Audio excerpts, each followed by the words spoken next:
It didn't start with a scream or a crash, but with a quiet vibration of a phone on an office desk.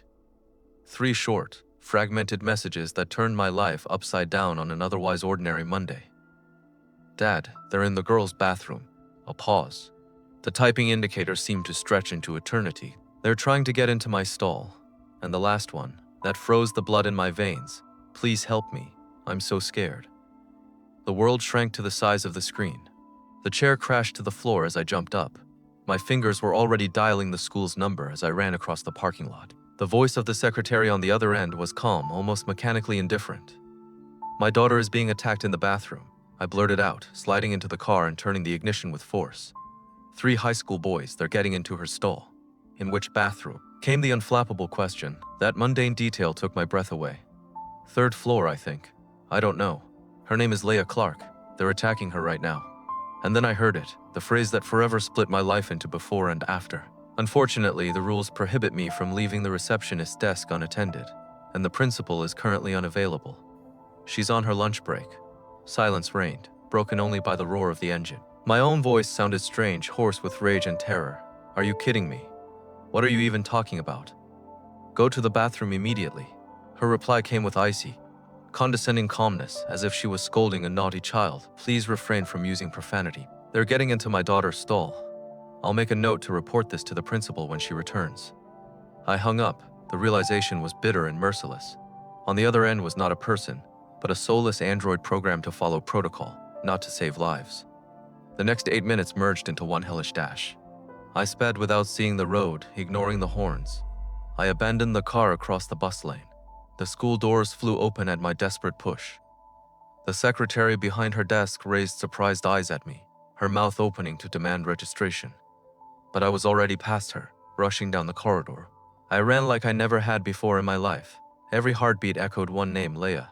Leah. Leah. And there it was, the bathroom on the 3rd floor. I grabbed the handle, and my worst nightmare became the quiet, merciless resistance. The door was locked from the inside. They had the keys. They locked themselves in on purpose.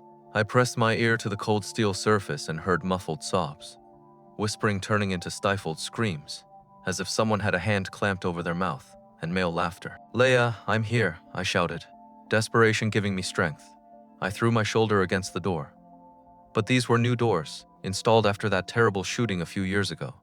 Reinforced steel frame. The door didn't budge or make a sound. My eyes darted along the corridor. A chair. I grabbed it and slammed it against the door with all my might.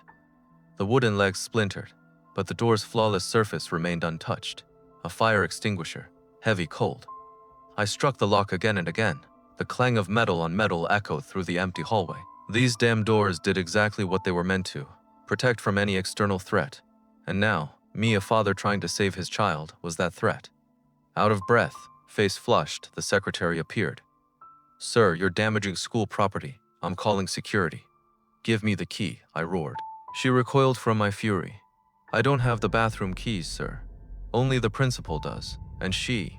I didn't listen further. I was already running toward her office. And there she was, through the glass wall of the office. I saw her sitting at her desk, calmly chewing salad and scrolling through her phone. I started pounding on the door so hard the whole wall shook.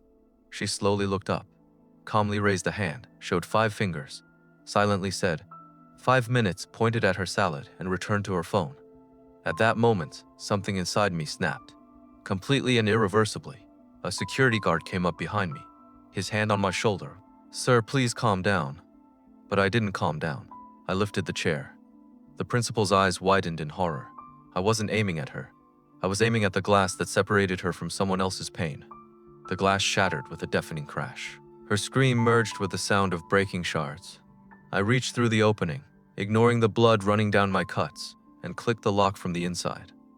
You're crazy, she shrieked, dropping her salad container. I'm calling the police. I didn't care about her threats. I rushed to her desk, yanked open drawers until my bloody fingers found a metal bunch of keys. I ran back down the corridor, leaving bloody handprints on the walls, jingling the keys desperately. But when I burst into the bathroom, it was already too late. The door was open. The boys and any trace of them were gone. And on the cold tiled floor lay my Leia, crumpled, broken, with bruises on her lips, her blouse and skirt torn. Her hair was stained with some white sticky substance. There was nothing in her eyes but emptiness and primal fear. I was already pulling out my phone to call an ambulance, already taking off my jacket to cover her, when the principal and security guard appeared in the doorway. He attacked me.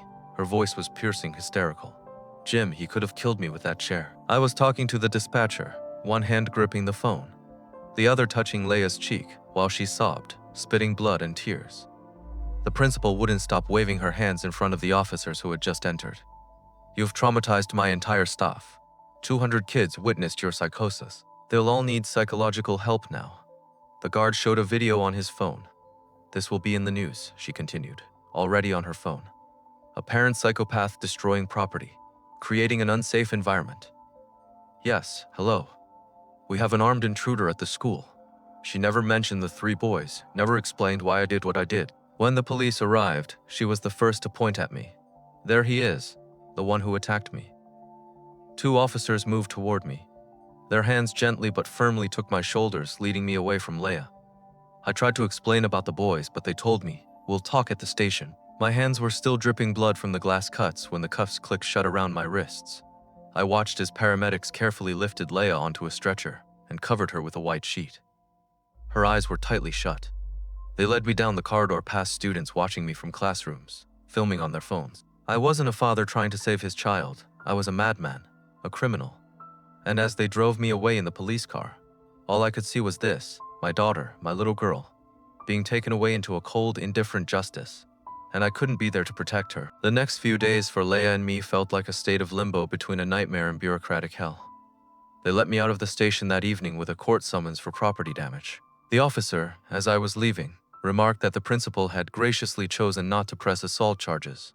For now, as if it were some kind of favor. I rushed to the hospital.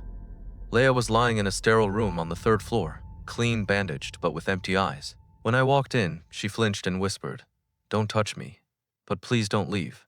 I pulled a chair up to her bedside so she could see me and sat still, giving her the distance she needed. We didn't speak. It was a heavy, ringing silence, broken only by the beeping of monitors and muffled footsteps in the hallway. Later, Detective Paula Norris arrived, a woman with a composed face and sharp, observant eyes. She interviewed us separately. I tried to speak evenly, forcing out every detail.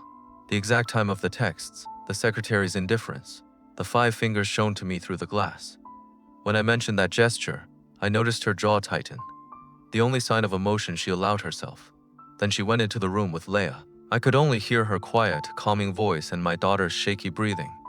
We were discharged with a stack of brochures on trauma and therapy. My brain refused to absorb the words, post-traumatic stress disorder, nonlinear recovery. All I could think about was getting Leia home to safety. But home was no longer home. It became a fortress. I checked every window, every lock, braced the back door with a chair. The curtains stayed closed, even during the day.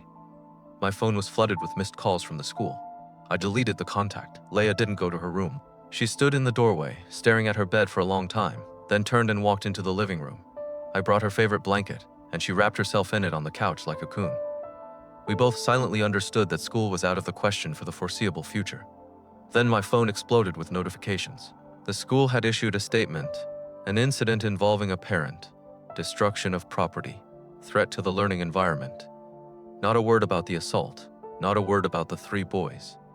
The comments were unanimous, unstable, dangerous man, he should be locked up. I flipped the phone over, but it kept vibrating like an angry wasp. The next morning, I tried to get Leia to eat breakfast, but she just picked at the toast and returned to the couch. I sat down to respond to emails from work. The tone was polite, but icy, concerning reports reputational damage. Meeting with HR. 3 days later, we went to the station so Leia could give her official statement. She was met by a victim support advocate, a calm woman who guided her to the interview room. I remained in the hallway, sitting on a plastic chair that grew more uncomfortable by the minute. I waited there for 2 hours, watching the clock and listening to the lives of strangers pass by. When the door finally opened, Leia looked drained, but the advocate said gently, "She was very brave." Detective Norris confirmed it, but her eyes told me more. She understood the depth of the battle we were facing. The next day came a knock at the door. A court officer stood there with papers, a restraining order. The school had banned me from stepping foot on the premises due to safety concerns. The irony was so bitter my hands shook. Now they cared about safety, when it was already too late. Then I saw the video. Someone had posted footage of me breaking the principal's office window. It was trimmed to hide her indifference and my desperation. Just the swing of the chair and the shattering glass. The comments called me a monster. I deleted all my social media accounts.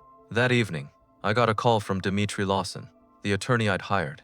His downtown office, with its leather chairs and quiet air, felt like a different world. He listened carefully, jotting notes on a yellow legal pad. "We can argue extenuating circumstances," he said, "but be prepared. The principal has connections. You may want to consider a plea bargain." The idea of pleading guilty for trying to save my own daughter made me nauseous, but Dimitri patiently explained. A legal battle could complicate Leia's case. The court might see you as unstable. She needs consistency, not your defiance. Meanwhile, Leia had begun seeing a therapist, Sarah Green. I drove her and waited outside in the car. After the first session, she came out with red eyes, but told me Sarah had taught her how to breathe through panic. She showed her how to ground herself, name 5 things she could see, 4 she could hear, 3 she could feel. These were the first tiny sprouts of control in a world where everything had been lost. We stopped for ice cream on the way home, a ritual of normalcy that now felt like parody. The house sank into oppressive silence.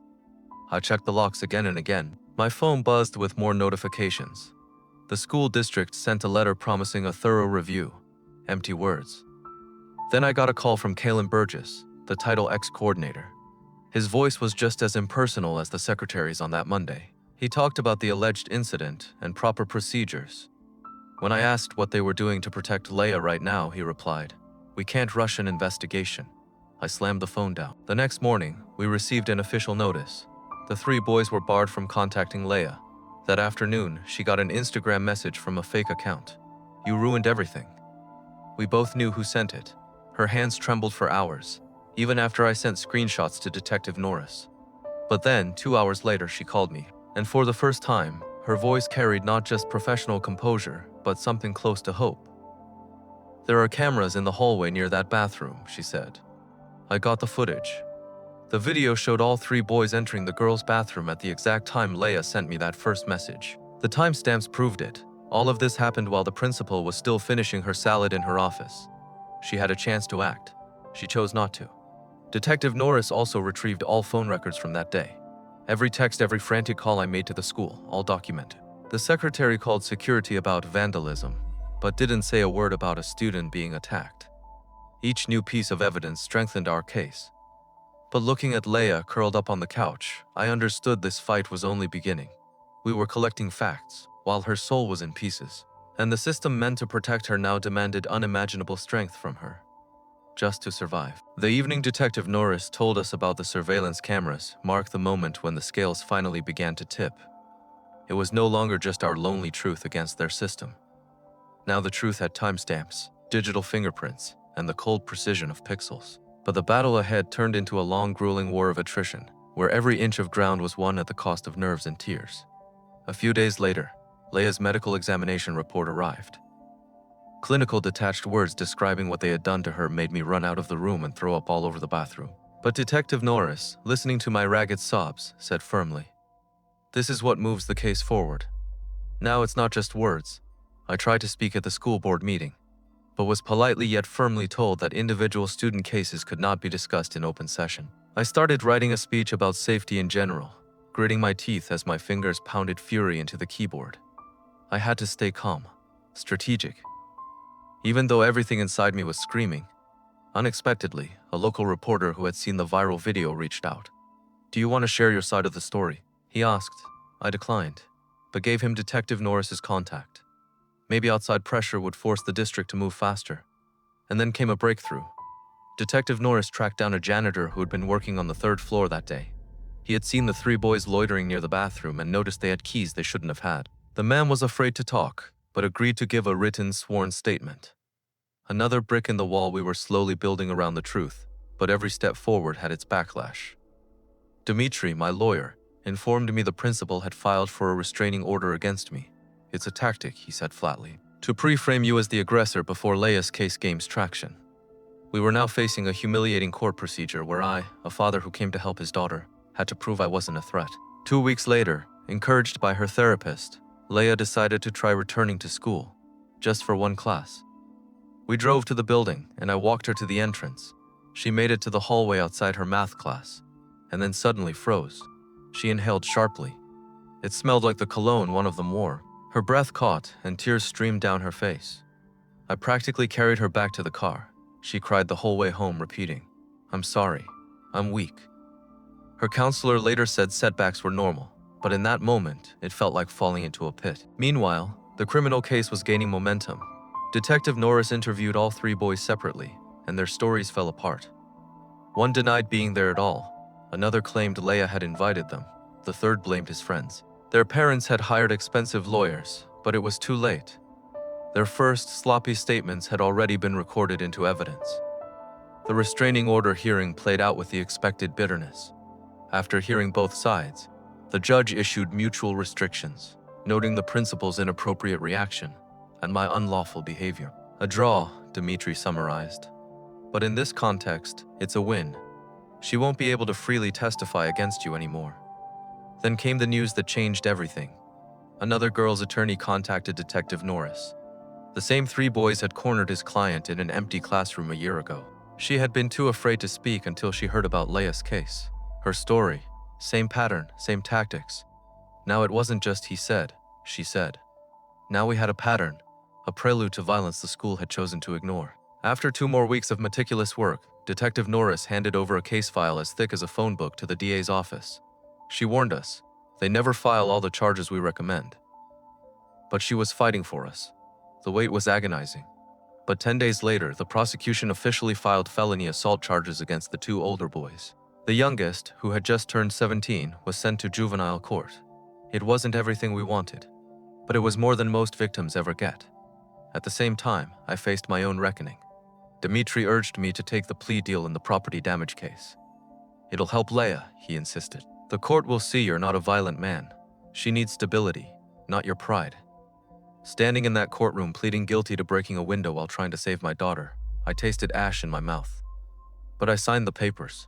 6 months probation and 200 hours of picking up trash along the roadside. Meanwhile, under pressure from the Title X investigation and the looming threat of a lawsuit, the school district made concessions. The boys were temporarily moved to online schooling. Leia was assigned a private tutor, and the principal was transferred to a curriculum development role. Technically, not fired, but removed from contact with students. She ended up in a windowless office, pushing papers, and in that, there was a quiet kind of victory. 2 weeks before the start of the criminal trial, Leia had to testify at the preliminary hearing. I saw her trembling as she walked to the witness stand, but her attorney never let go of her hand. The defense lawyer tried to confuse her with questions about timing, about why she hadn't screamed louder, but she held her ground. And when she walked out of the courtroom, completely drained, she said, being in there and looking at them, it was terrifying. But I felt stronger. For the first time, her voice didn't sound like a victim's, but a survivor's. Shortly afterward, a scathing article ran in the local paper about how schools cover up incidents of abuse. Our story, anonymous, became the centerpiece. A real storm broke out. Parents demanded changes at school board meetings. And in the midst of all this legal and public chaos, something simple and important happened. One Saturday, we went to a garden center. Leia quietly picked out a small oak sapling, gently touching its slender trunk. Together, we dug a hole in the corner of the yard where the morning sun fell. We didn't say what it symbolized. We just planted a tree. Every morning before school, Leia would go out to water it, watching the stream of water for exactly 5 minutes. It was her anchor.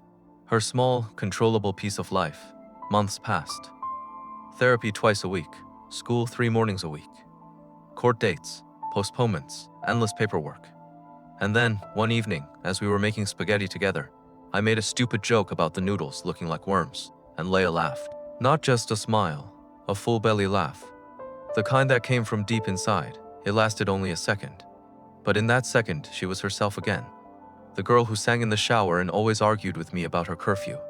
Now I'm sitting at our kitchen table writing this. Leia is across from me, doing geometry homework, occasionally asking for help, though I know she doesn't need it. She's back in school part-time, sleeping through most nights, and her attackers' cases are slowly crawling through the justice system. We haven't forgotten what happened. You don't just forget something like that. But we're learning to live with it, one day at a time. And that, as the young oak rustling outside the window seems to whisper, is enough, for now.